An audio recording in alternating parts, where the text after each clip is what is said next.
UP के बाहुबली अतीक अहमद की पत्नी और बसपा नेता शाइस्ता परवीन ने सीएम आदित्यनाथ योगी को चिट्ठी लिखकर पति की जान बचाने की गुहार लगाई है। शाइस्ता परवीन ने ये आशंका भी जताई है कि पुलिस उसके पति अतीक अहमद और बेटों का एनकाउंटर कर सकती है। बीते दिनों यूपी के प्रयागराज में उमेश पाल की दिन दहाड़े हत्या कर दी गई थी। उमेश पाल पूर्व विधायक राजू पाल की हत्या का मुख्य गवाह था। इस मामले में अतीक अहमद और उसका भाई अशरफ आरोपी हैं। अतीक अहमद यूपी के बाहुबलियों में से एक रहा है। उसका खौफ इतना ज़्यादा था कि एक समय 10 जजों ने अतीक के केस की सुनवाई करने से खुद को अलग कर लिया था। लेकिन यूपी में अतीक अहमद जैसे कई माफिया हुए जिनका दबदबा क्राइम की दुनिया से लेकर राजनीति तक रहा है। आज इफेक्ट्स एक्सप्लेनर में जानिए इन्हीं बाहुबलियों की कहानी। तांगा चलाने वाले का लड़का जिसे अमीर बनने का शौक था, इसके लिए उसने अपराध के रास्ते को चुना। रंगदारी सहित उस पर हत्या के कई मामले दर्ज हुए। तभी अतीक क्राइम की दुनिया में रहकर ये समझ चुका था कि अगर अपना खौफ बनाए रखना है तो राजनीति में आना होगा। अतीक ने 1989 इलाहाबाद पश्चिमी से विधानसभा चुनाव लड़ा और जीत दर्ज की। इसके बाद वो अपने डर के दम पर 5 बार विधायक बना और 1 बार सांसद। उसका खौफ इतना था कि उसके खिलाफ चुनाव लड़ने की हिम्मत किसी को नहीं होती थी। 1989 में चांद बाबा की हत्या, 2002 में नस्सन की हत्या, 2004 में मुरली मनोहर जोशी के करीबी भाजपा नेता की हत्या और फिर 2005 में राजू पाल की हत्या।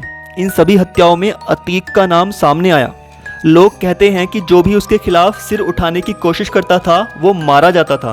अतीक अहमद पिछले 3 सालों से जेल में बंद है, जिसका नाम उमेश पाल की हत्या के बाद एक बार फिर सुर्खियों में है। अब बात यूपी के एक और बाहुबली नेता मुख्तार अंसारी की। लगातार 5 बार का विधायक जो 15 सालों से जेल में बंद रहा, जानकर हैरानी होगी कि ये जेल में रहते हुए भी चुनाव जीतता है और अपनी गैंग भी चलाता है। यूपी के गाजीपुर में जन्मे मुख्तार का पॉलिटिकल बैकग्राउंड रहा, जिसके दम पर उसने मर्डर, किडनैपिंग और एक्सटॉर्शन जैसे संगीन वारदातों को अंजाम दिया। उस पर 40 से ज़्यादा केस दर्ज हुए। साल 1996 में मुख्तार पहली बार विधायक बना और उसके अपराध का ग्राफ बढ़ता चला गया। साल 2005 में मुजफ्फरनगर की हिंसा के बाद मुख्तार ने पुलिस के सामने सरेंडर कर दिया।